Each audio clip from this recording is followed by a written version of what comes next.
Have you ever felt that constant pressure, deadlines, notifications, Hmm. just those worries that stick around? Oh, yeah. Turning stress into something just there all the time. Exactly. And like, have you ever felt your body practically screaming at you, but you're just, too busy to even notice? It's incredibly common, isn't it? That feeling of being constantly on. Your Right. body's trying to tell you things, but your mind's just elsewhere. Too much noise. Totally. Well, today we're doing a deep dive into something I think is genuinely transformative, somatic exercises, Hmm. specifically for nervous system regulation. Okay. Our mission, really, is to kind of unlock the wisdom our bodies hold, Mm. to see how simple movements, mindful ones, can actually lead to pretty profound healing. Like finding the instruction manual. Yeah, like handing you the Rosetta Stone to your body's secret language. Nice. And for this, we've really drawn on a guide by Oriana Bell. It's a great mix of her own story and really practical techniques. Right. And the goal is, by the end of this, you get the key info quickly but properly, have some aha moments, hopefully, and feel clear, not, buried in information. Sounds good. Where do we start? Let's start with Oriana Bell's own story. It's pretty powerful.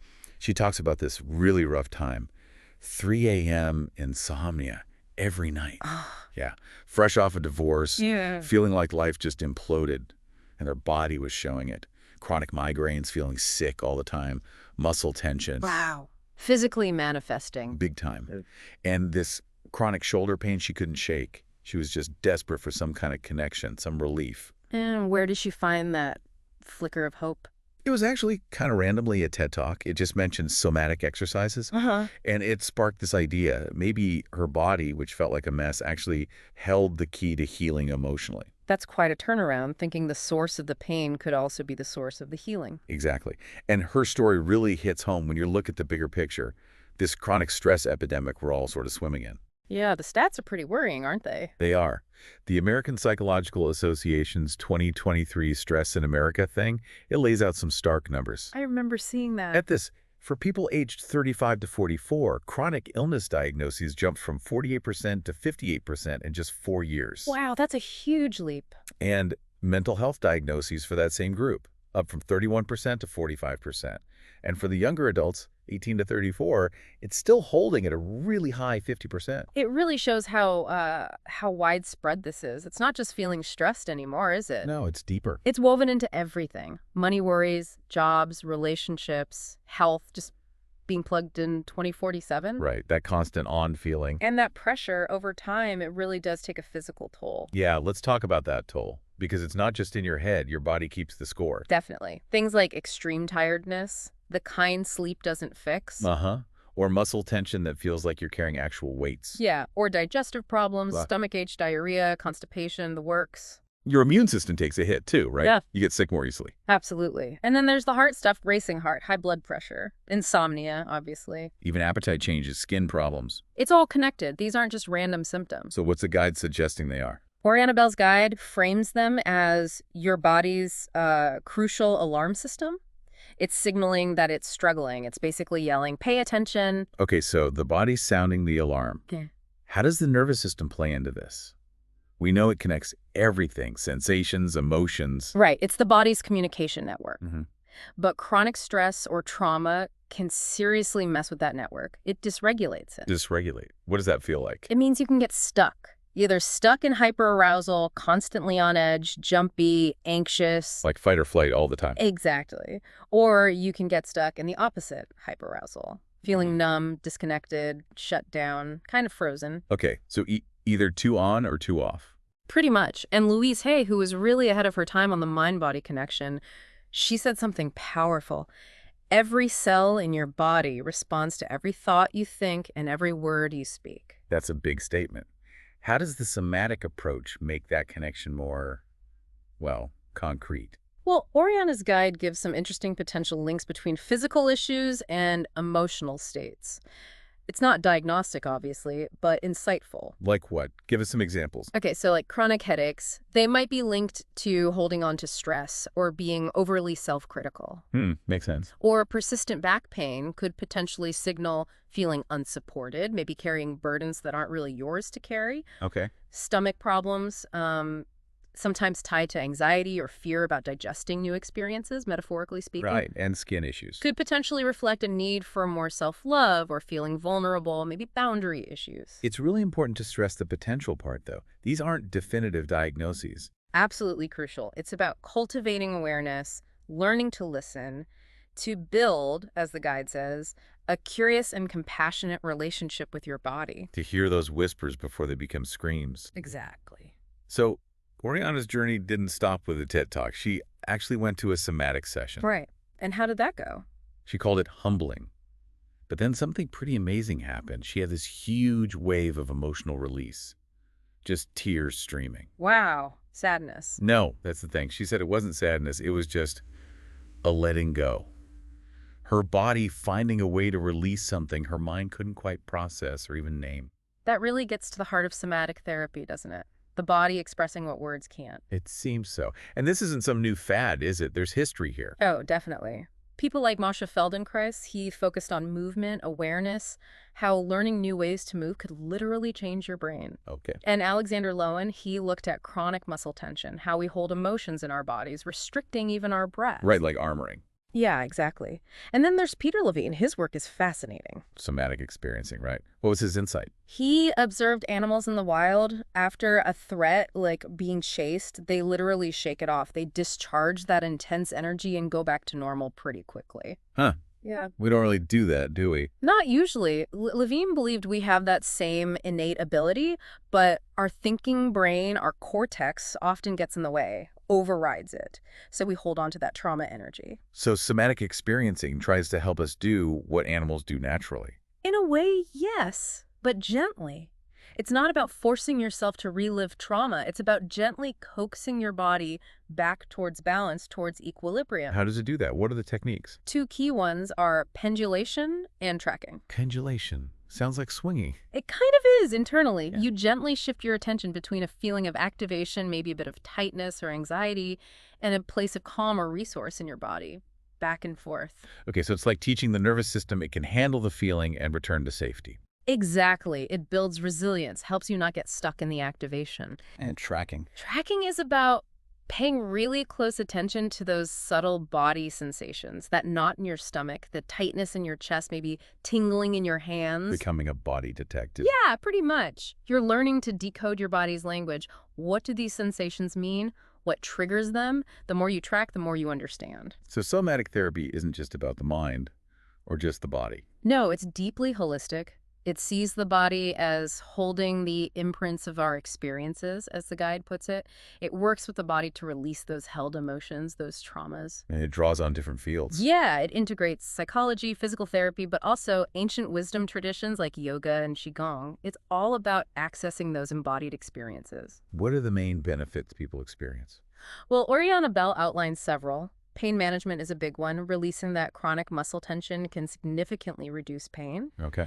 Improved posture and body awareness is another. You kind of realign yourself, find more natural grace. Less feeling hunched over by stress. Right, and maybe the biggest one is enhanced emotional regulation. Learning to feel and express emotions through the body builds incredible resilience. Okay, this sounds really promising. So how does someone actually start? How do we bring this into our lives? The guide stresses starting with intention, setting clear goals. What do you want? Pain relief, less anxiety. So taking a moment to ask, where do I feel stress or tension right now? Exactly. Get specific for yourself. And what? Create your space, your sanctuary. Doesn't have to be fancy, just quiet, comfortable, distraction-free, maybe some soft lighting, music, whatever feels calming and safe to you. And consistency is important, right? Not necessarily long sessions. Absolutely key. Oriana Bell really hits this point. 10, 15 minutes daily is way better than a long session once a week. Listen to your body, modify things. It's a journey. So what are some examples of these exercises? The guide mentions breathing first. Yes, breath is fundamental, a powerful tool for self-regulation. Things like diaphragmatic breathing, belly breathing, instantly calming. Right, I've tried that. Then resonant breathing, aiming for about 5 breaths a minute with a slightly longer exhale, like 6 seconds. That really helps with heart rate variability. Okay, and the 365 method. Simple but effective. Breathe in for 5 seconds, out for 5 seconds for 5 minutes. Builds a really steady, calming rhythm. Beyond breath, what about structural stuff? Like spine and posture. You mentioned Louise Hay, linking the back to support. Exactly. The guide includes things like the gentle supine twist, lying on your back and gently twisting. It's great for spinal flexibility, but it also seems to help release emotional knots, even aids digestion sometimes. Huh. And the cat-cow stretch. Yeah, the cat-cow stretch variation. Yeah. Fantastic for spinal mobility, letting go of that feeling of carrying the world, promoting emotional balance. Makes sense. What about upper body tension, neck, shoulders, where we hold so much stress? For sure. The lateral neck stretch is presented not just physically, but as a way to maybe release rigid beliefs, become more open. Interesting framing. And something called the freedom flow, which sounds lovely. It's about revitalizing the upper body, getting energy moving, shaking off that heaviness. Okay. And Hips. Louise Hay linked hip issues to fear of moving forward. Right. So exercises like the swinging bridge help release tension there, increase mobility, kind of opens you up. Makes you feel freer to move. Potentially, yeah. And dynamic hip rotations are described as awakening the hips while also calming the nervous system. Grounding you, perhaps. What about the core? The guide calls it the sturdy trunk of a tree. Yeah, reflecting our emotional stability. So exercises like the hip drop strengthen the core, but also gently mobilize the spine. It's about that inner centeredness. And lower back pain, super common, metaphysically linked to lack of support. The guide suggests the supine figure 4 stretch. It targets the glutes and piriformis muscle, which are often involved in lower back pain. Releasing tension there can make a huge difference. Okay, these are quite specific. What about just general emotional release when you feel overwhelmed? 2 great ones mentioned are shake it out, literally shaking your body. It's primal, powerful for releasing tension, anger, grief, even pent-up joy. Like the animals Peter Levine observed. Exactly. And somatic dancing, just putting on music and moving freely, letting your body express whatever needs to come out without judgment. I like that. And finally, grounding and mindfulness. Simple but profound things. Grateful appreciation, focusing on gratitude, which literally rewires the brain for positivity. And progressive muscle relaxation, PMR, tensing and releasing muscle groups systematically, deeply relaxing. The guide even mentions research on grounding potentially reducing blood cell clumping. Yeah, it touches on that briefly. It's an intriguing area, how connecting with the earth might have physiological benefits. So, okay, we do these exercises, but how do we know if they're really working? Beyond just feeling a bit better, can we measure it? That's a fair question. And yes, there are ways. Heart rate variability, HRV, is a really good one. HRV, explain that a bit. Basically, it measures the variation in time between your heartbeats. High variability is good. It means your nervous system is flexible, resilient, adaptable to stress. Low HRV suggests it's more stuck, less adaptable. And somatic practices can improve HRV. Research, especially on things like yoga, which has somatic elements, shows it can, yes. It indicates a more balanced nervous system. That's cool. So you can actually track progress physiologically. Are there other ways? Oriana mentions things like EEG headbands, like the Muse, for tracking brain waves during meditation. Also detailed self-assessments, tracking symptoms or feelings over time, and advanced sleep tracking from wearables. So you can gather data on your own experience. Exactly. It helps you see the trends, understand what's making a difference for you. Okay, so we have the exercises, we have ways to track progress. But the biggest hurdle for many is fitting it in, right? Life is busy. Totally. And this is where Oriana Bell brings in BJ Fogg's tiny habits method. It's brilliant. Tiny habits. Why is that so effective? Because it sidesteps the need for massive motivation or willpower, it makes consistency easy, reduces overwhelm, it's sustainable. How's the work? 3 steps, right? Yep. First, find an anchor moment, something you already do every day without thinking. Brushing your teeth, making coffee, waiting for the kettle. Okay, an existing habit. Second, link a tiny somatic behavior to that anchor. And it has to be tiny, like ridiculously small. 30 seconds of tapping your toes, 2 hip circles, something you can do even on your worst day. So small you can't not do it. Exactly. And third, this is crucial, celebrate. Immediately after you do the tiny habit, give yourself positive reinforcement. A mental yes or a little fist pump. Feel good about it. Why is the celebration so important? It hacks your brain chemistry. That positive feeling wires the habit in, makes it automatic over time. Wow. Anchor, tiny behavior, celebration. Simple, but sounds really effective for integration. It really is. It's about making these powerful practices fit into your life, not adding another huge thing to your life. What a journey we've been on. From really getting the mind-body connection, the science behind somatic work. Yeah, all the way to exploring these different exercises, breathing, stretching, shaking it out. learning how to actually listen to our bodies. Yeah. We saw how Oriana Bell's own struggles led her to this path. And how it blends ancient wisdom with modern understanding. It really emphasizes that your body isn't just carrying you around, it's a source of wisdom, a sanctuary even. Absolutely. Full of resilience we often don't tap into. Yeah. So as we wrap up, maybe the question for you listening is, what new whisper from your own magnificent being, as Oriana might put it, will you finally choose to pay attention to today? And how might just that simple act of listening, really listening, unlock a deeper sense of peace, maybe even freedom, than you ever imagined possible?